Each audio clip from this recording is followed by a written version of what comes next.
All right, Bill, you're live. Good evening, ladies and gentlemen, and welcome to the San Francisco Playhouse.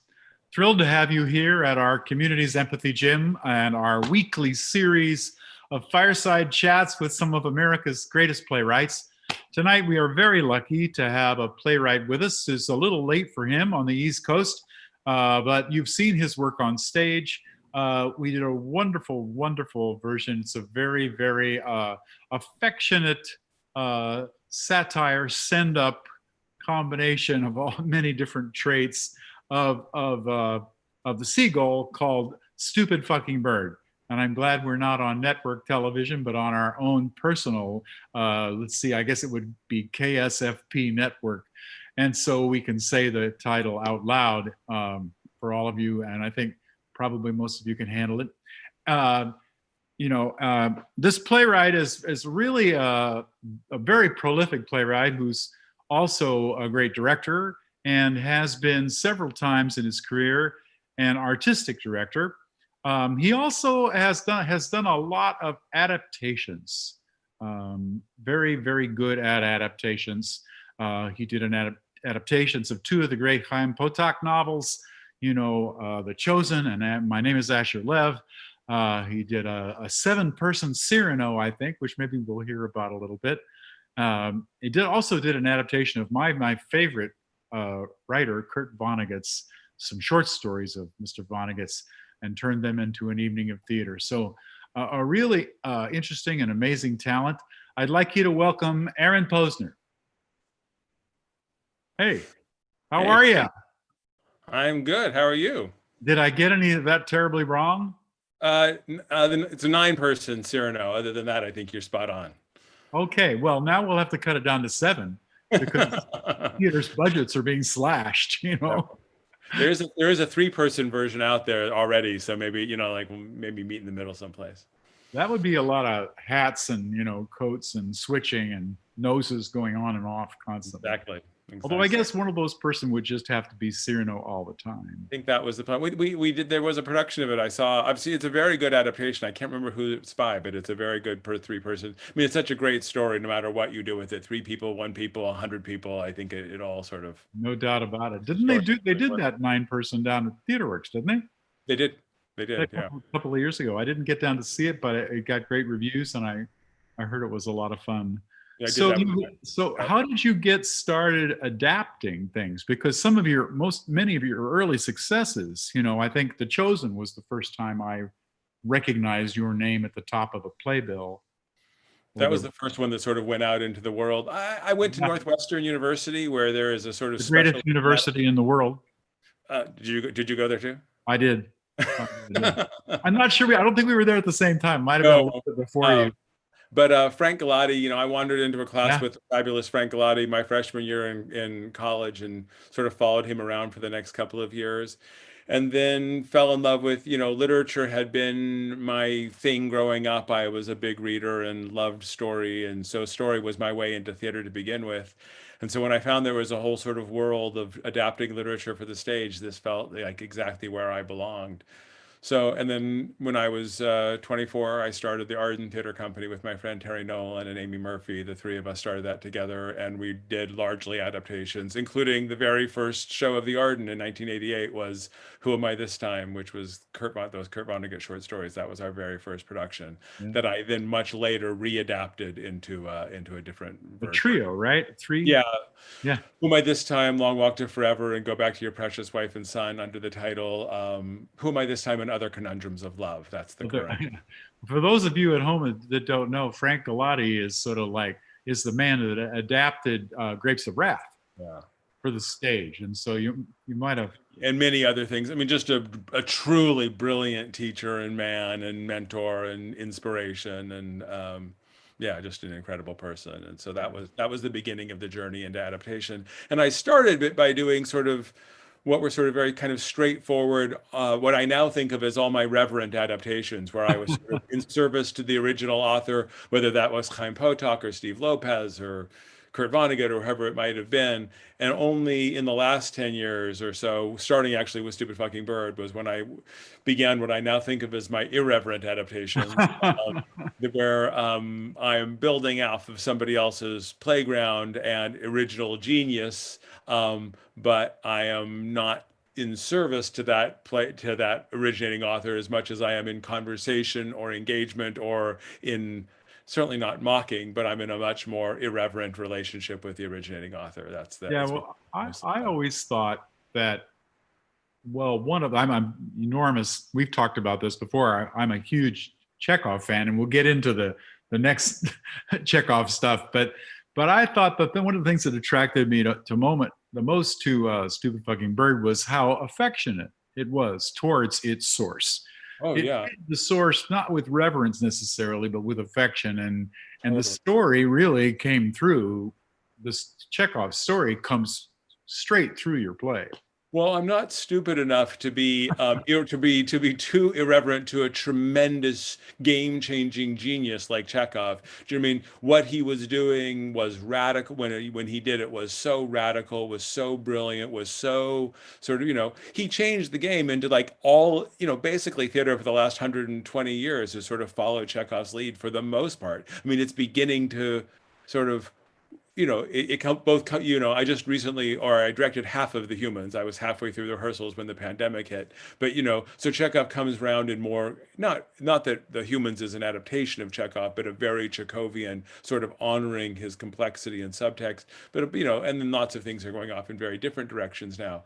But getting to live I mean, that's one of the great joys of being an adapter, getting to live in relation to a genius like Chekhov and sort of have him in the room with you when you're doing your own weird ass variation on it. But you're still almost, in a sense, it's like directing Shakespeare or whatever. You're getting to collaborate with this groundbreaking genius that, that towers above you, but that you get to sort of poke around and play with and riff off of. And that's, it's like, it's an honor, it's a gift.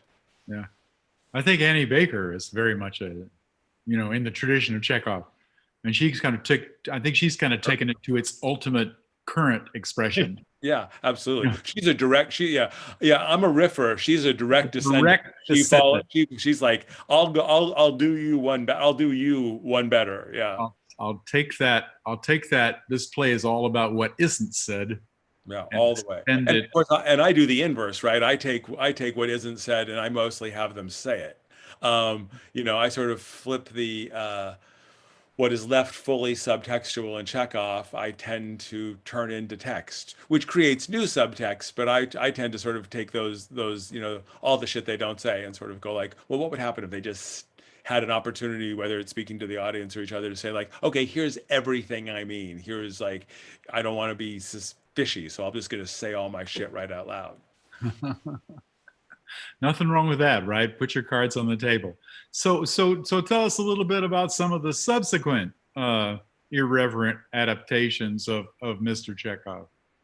Well, I followed it up with Life Sucks, which is my Uncle Vanya adaptation, which Stupid Fucking Bird like Seagull is sort of even though there's some older characters in it, it's really a young person's play. It's Treplev's play. It's this sort of young Firebrand and Nina and their sort of hunger Gosh, for this. Yeah. I mean, it lives with the younger people.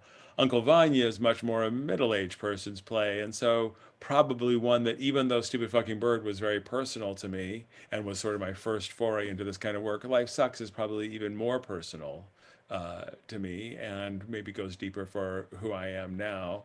And it's been, it never sort of took flight as Stupid Fucking Bird did because it's had over, not to be whatever, but it's had the 150 productions and has gotten done around the world quite a bit. Life Sucks is sort of still is getting it was picking up steam. It had a terrific production from Wheelhouse Theater in New York last year, and which I was really really happy about, and that ran downtown, and then they moved it up to Theater Row, and it had a nice extended run there last summer.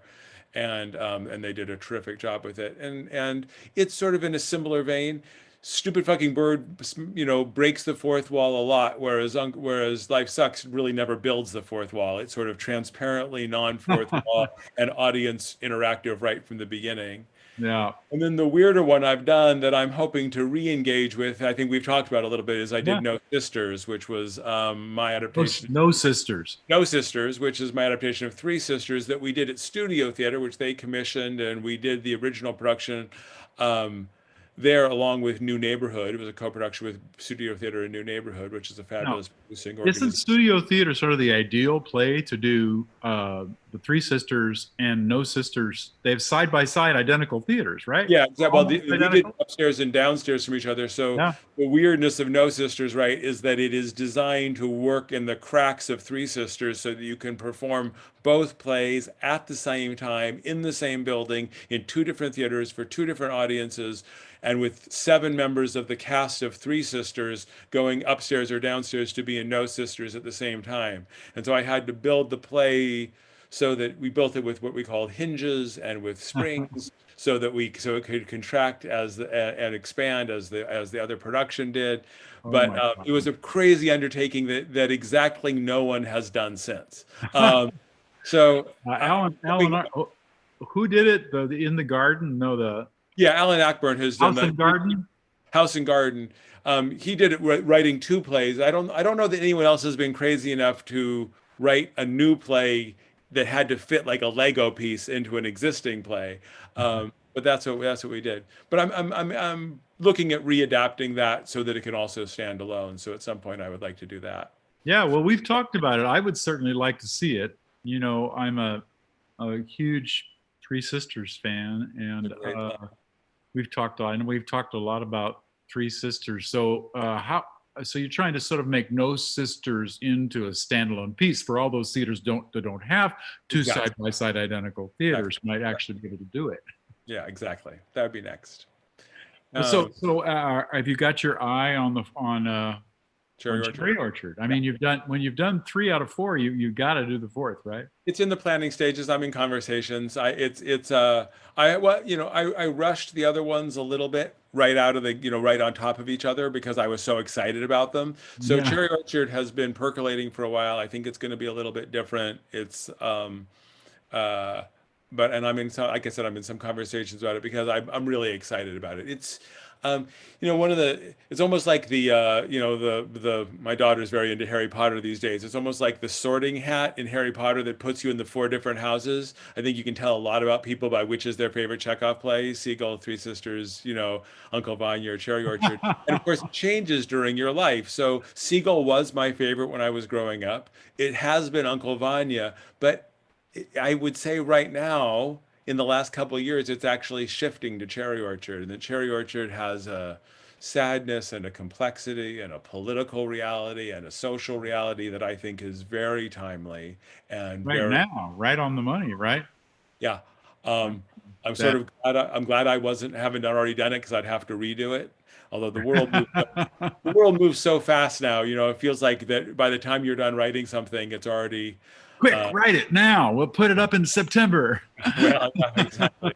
Um, but I wrote this piece called JQA, which is actually my first non-adaptation, which was about John Quincy Adams. So it was still built off of history and off of historical characters, but not an adaptation of an existing piece of literature. And it was using John Quincy Adams and his contemporaries and his family to really talk about politics. Like the real project was talking about our relationship to government and what is our relationship to government. But I started it talking about John Quincy Adams, who was our sixth president, whose father had been our second president. I started it long enough ago that I was thinking, like at the time, oh, won't this be great? Because the election in 2016 will probably be Hillary Clinton and Jeb Bush, and wouldn't it be great to be writing a play about this other family that was a political dynasty when there were these two other political dynasties? But of course, it didn't turn out that way. And by the time we did the premiere of it at Arena Stage, the world was so radically different than what I had been. I was rewriting it and rewriting it really right up to the opening. And now San Diego Rep is going to be doing it. Great. They're doing it this fall in a very interesting way. This is the plan, like you were talking about before. Every plan you have to take with a grain of salt, but their current plan is it's cast. It's designed. They're going to rehearse it because it's only two-person scenes. They're going to socially distanced rehearse it and then film it. and then make that available to their audiences. So that's like an So interesting.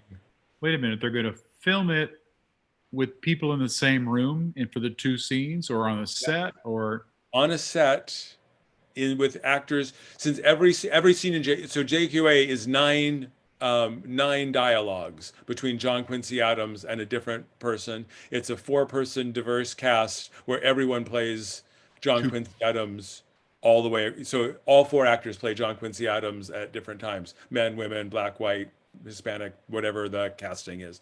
So Uh-huh. yeah, I'm really proud of the piece, and I'm really excited that they're doing it, and they'll be doing it in this sort of interesting way, assuming they can still make that work. Um, Well, you know, it's all about testing. You know, if you're going to go into a theater with even two actors at a time, and you got a stage manager and a production manager and people that have to be there, right, to help you do the play, then you got to test everybody. yeah, It's like that's what I've been dealing with, trying to figure out how to do that because I'm not like the Giants. You right. know, I Mhm. don't. I have no idea how they're, because if you try to go online and say I want a test, Right. they won't even consider giving you a test unless you have symptoms or unless you've been exposed to someone that does have symptoms. Yeah. There doesn't seem to be a way for me to get at a commercial test, which is for the purpose. Hopefully that's next. Hopefully that will become more available Well, soon. if your friends at San Diego Rep find out about it, I'll let you know. tell them to let me know because Oh, we want to do something in the fall in the theater. We're not sure what yet, but probably small cast, and try to shoot it with three uh-huh. cameras. Oh, so that, yeah, Thinking that's their plan. Well, you should do JQA then. we'll just have simultaneously, like dueling. There you go. We'll send me the script. All right. I'd love to read it for sure. Sure. Definitely, definitely. And of course, I'm interested in hearing more uh, about Cherry Orchard. Which Yeah. yeah, have you got a working title for Cherry Orchard? Well, if I'm going to be totally I do, and ironically, or if I'm going to be upfront, and it's only the working title. Who knows? Um, but actually, when I arrived at Northwestern, I guess the person who directed this is no longer with us, so I guess it's okay. So there had been a production of Cherry Orchard done just before I arrived at Northwestern, and the joking name and apparently it was quite long and maybe just a tiny bit boring.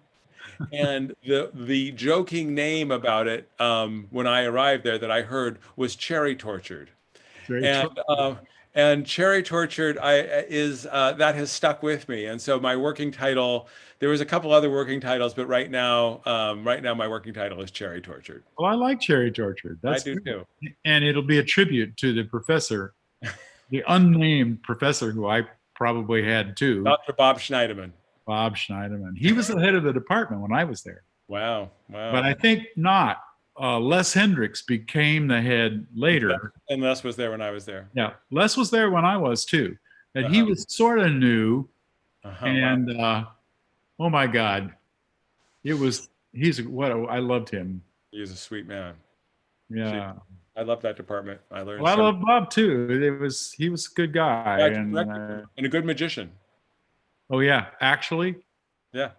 Yeah, uh, yeah, he was a magician too. I he remember was that. a closet, like that was his hobby, and he go out and perform in like magic clubs around Chicago, I don't know. incognito or He performed once for my class. It's actually a story I've told a lot of times because, and it's I don't know if you want to hear this quick story, but he I talk a lot about amazement in my work. I'm very fascinated, but it comes out of Shakespeare. For me, it comes a lot of like there's so much amazement in Shakespeare, and that sort of disbelief and wonder and sort of grappling with big circumstances, whether it's the sort of interior circumstances of Shakespeare, of Chekhov, or whether it's the larger experience, things that happen in Shakespeare plays.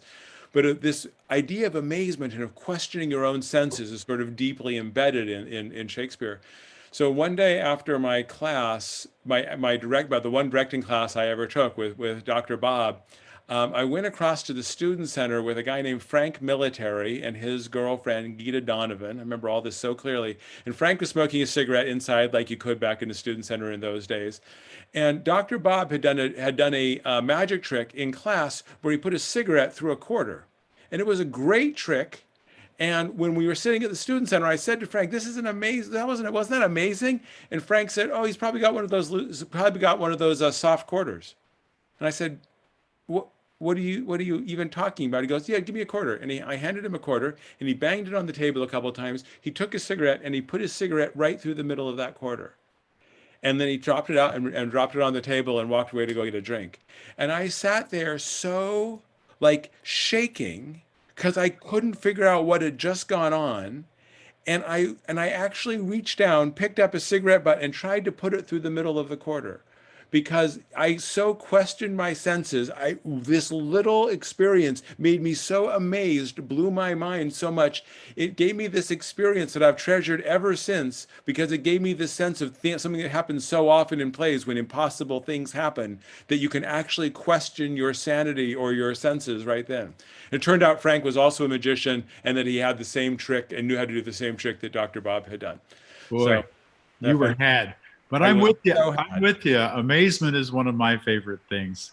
Sometimes I call it it's wonder, or Yeah, it's sort of totally. the glory of celebrating that Yeah. uncertainty and unknowing, and that there's just the gloriousness of life. And I feel like a lot of plays fail, productions fail because of their lack of amazement, because people take the things that happen in plays are so tend to be in the good ones so large, so shocking, so difficult, so raw that if you don't engage with it with a sense of amazement and disbelief and wonder and grappling, you're missing the kind of the texture of the world of how we tend to behave when the big shit happens. I'm sitting in a constant, this coronavirus still feels to me like other people seem to have like accepted it, but I still wake up in a state of amazement about it, kind of going like, how is this actually our life right now? Just seems kind of like, impossible. what? Like this isn't real. Like this is not gonna, No, yeah. it's a dream. I'm going to wake up. Wouldn't that be nice?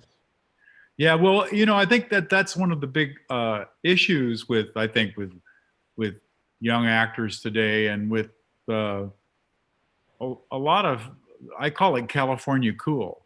Uh-huh. Just like we're too cool to be amazed. That'd be a shame. Like That's a we go, oh, that's cool. Oh my yeah. God, the Grand Canyon just collapsed in on itself. Oh, cool. Yeah, the impulse towards wonder and amazement, I do think, is at the center of artistic creation in a lot of ways. So, Yeah. So what do you think what do you think this theater is going to be like when we come out of this thing? I like to think of playwrights as the prophets of our time, because I think you guys have more sensitive antenna in a way than others, and you can pull something information down out of the tumultuous, like too much information, and turn it into a story that like helps us see ourselves. So what do you see? uh, uh, I don't think I really have. Of course, I have no idea, except that I think it's going to be there's going to be a lot of forces at work. There's going to be a lot of pushes and a lot of pulls because there's what's happening socially and politically in the Black Lives Matter movement, which feels like when I went to my first TCG conference when I was artistic director of the art in 1990, diversity and inclusion and it was part of the conversation, and then didn't really happen. Did obviously some places, it took root some places, many places sort of, not in meaningful ways. Um, and it does feel like something different, obviously, is going on now in a really meaningful way. And that's going to be a major force. That's been going on for the last several years. And obviously, we're getting tremendous new playwrights and directors and voices that have long been neglected, getting a chance to be heard and enjoyed and engaged with. I just watched The Copper Children last night, Karen Zacharias's play that they had done at OSF that was only made it through his final dress rehearsal, but it was recorded, which is a beautiful new play about really difficult immigration issues. I mean, there is so much. So that's going to be a major force, but there's also going to be major economic forces. Like they're gonna, and then of course the forces of like, oh, this is the way we've always done it. These are the structures. This is the foundation. This is where the foundations and the corporations and even the individuals and the audiences, like, these structures didn't arrive out of nowhere. Hierarchical structures are efficient. they actually work sometimes. You know what I mean? Like they work badly and they work to do difficult things, but they also work well at times. So that's going to be a force. So between the forces of politics and the forces of social change and the forces of economics and the forces of new artistic voices, a lot of forces are going to be are going to, well, you know what I mean? It's going to, Oh yeah. so I think it's going to be dynamic. And I think a lot of, I am optimistic that a lot of good will come out of it and that those forces will bang into each other in hopefully, do you know what I mean? You always hope that when forces will happen, they'll come in, bang, and energy will be released up and out and in a positive way, and they won't crash and, knock each other down. And that's always the hope. But I think, and I am also optimistic that the need for storytelling. I have to say, I hadn't watched a play. I've watched a lot of Zoom performances. I've watched interesting things. I've listened to radio dramas, but I hadn't watched a play until I watched Copper Children last night in 4 or 5 months. And I was like salivating with pleasure just to be watching people doing a play, even on a screen. So, and I do, and tens of thousands of people show up for the theater. Hundreds of thousands of people show up for the theater every night in America in the before times, before the middle of March. The before And times. you know, and those the forces that drove them to the theater against sort of all reason in some ways, right? Economically, it doesn't make sense and it's inconvenient. There's so much good stuff on Netflix, but people kept coming out of a real need for connection, for the empathy gymnasium that you talk about. And I think that hunger will come roaring back. I really do. And so I think there's going to be a lot of dynamic forces at work, and I am hopeful and even optimistic that they will push us in new and exciting directions. Yeah, I am too. I am very hopeful. It's the downtime we have right now is interesting because it gives us a chance to really reflect Yeah. and reflect on what we are and how we want to be different and how we want to do better. Yeah. And also a chance to work on new plays that are being developed by people that we have 11 playwrights writing plays, on commissions. And so we'll work on all those. We'll do workshops. We're going to try to change some of the structures of our staff and our board so that they reflect the community more, dynamically and more accurately. And so I'm excited for all of that. And I do think you're right. There's going to be collisions. I do feel that people, when we come back to the theater, I think people are really going to want meat. I think so too. They're not going to And want. and we certainly know there will be some terrible COVID plays written, but there will probably also be some brilliant ones, that will ruminate in complicated ways on this time. I'm sure Yeah. those will be written now. So yeah, I don't think it won't keep us down. There's too much energy and too much desire. I mean, and again, I do think that desire for connection will come, will is there and will be pent up and will find its expression among other places. But live theater will be one of the places where it will find its where it will find its expression. Come roaring back. I hope so.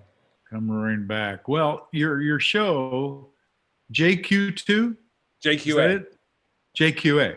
John Quincy Adams. JQA. Well, that makes perfect sense, doesn't it?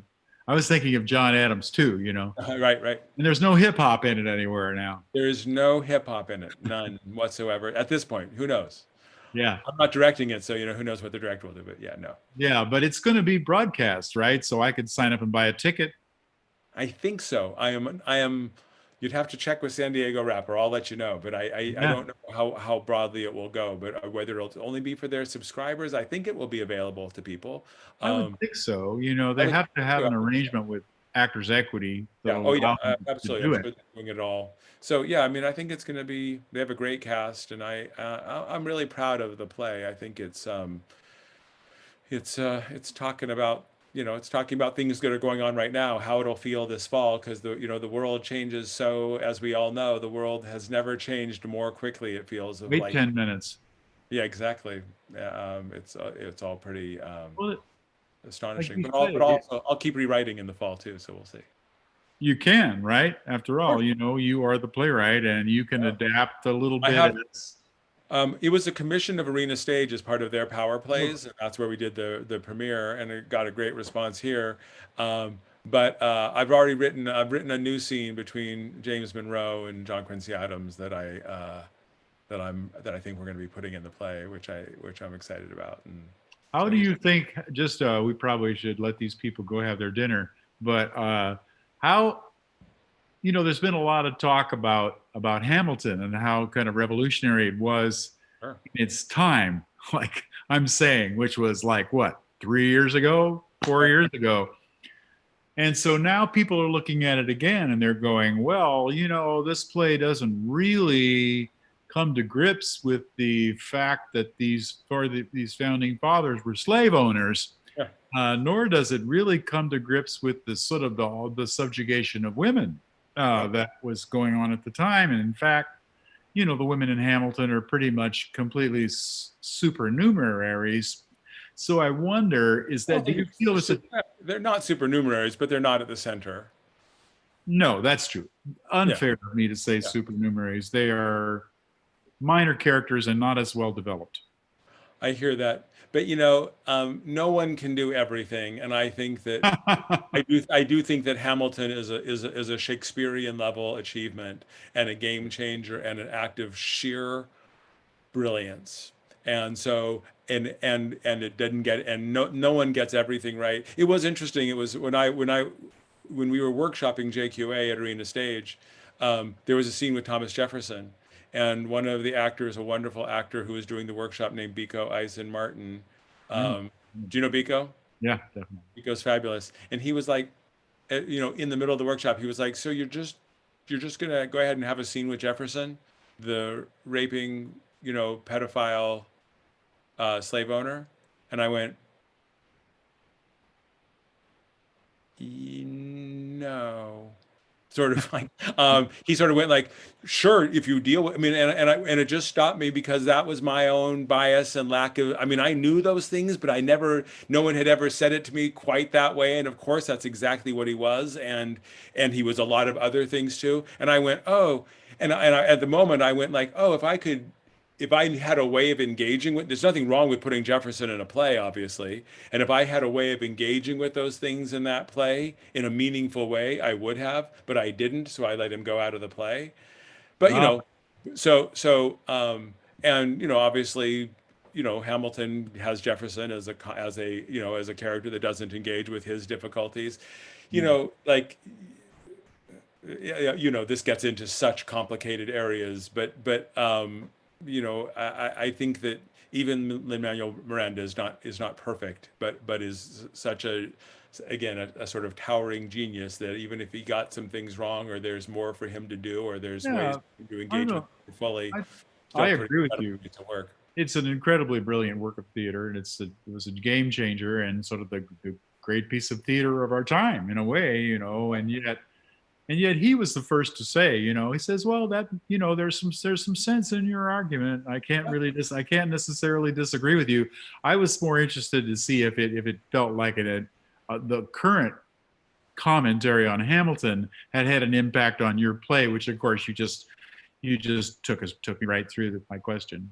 Yeah, I mean, well, and of course, I was writing JQA 3 or 4 years ago. I mean, again, Yeah. that's the amazing thing. 3 or 4 years ago feels like ancient times. Do It you know what I does. mean?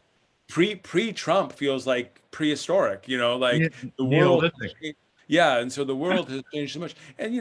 And this gets into such, we are, like it or not, we're a product of our times. We have the blind, even when I've had so many pairs of blinders taken off me in the course of my lifetime that I went, oh, now I see. Oh, no, no, no, I don't. Okay, now I see. Oh, no, no, turns out I was wrong again. Oh, now like this has been the sort of this age has been like asking people like yourself and myself, straight white guys who grew up at a certain time, to say like, keep taking off the fucking blinders. You know what I mean? Like, keep removing them, because the sheer to quote Aaron Sorkin, to come back to that, the sheer tonnage of what we can't see is so enormous that that it's on us to continue to try and see better and better all the time. That's such a beautiful statement to keep taking off the blinders. Aaron, that was really wonderful. Thank you so much. Really enjoyed seeing you and talking to you, and look forward to hearing much more about JQA and the Tortured. cherry, cherry tortured, a tribute to Bob Schneiderman, There you and go. where Bob Schneiderman's directing. Exactly.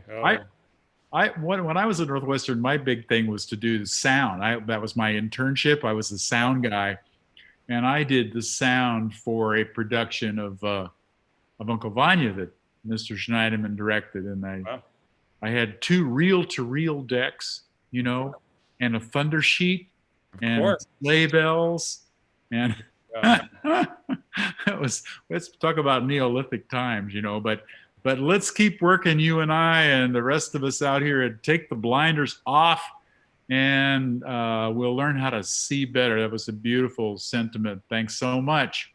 Thank you, Bill. Thanks for having me. See you in the flesh at some point in the next 5 years. Bye-bye. I'll look forward to it. Good night. Thank you all so much for tuning in. That was really wonderful. I loved his last little statement about taking the blinders off. Just wanted to let you know that our Monday Zoomlet will be Night Vision by Dominique Morisseau, directed by Margot Hall. And it's just a fabulous script. And I hope you will all tune in for that. And next Thursday, our Fireside Chat will be with Luis Alfaro, who is a wonderful playwright who has wrote a play called Oedipus El Rey that a lot of you may have seen at the Magic Theater. And that was just a fantastic adaptation, as it were, of another great classic from Greek times. So we hope that you will all tune in for Night Vision and Luis Alfaro in the coming week. Thank you so much for tuning in, and have a great evening.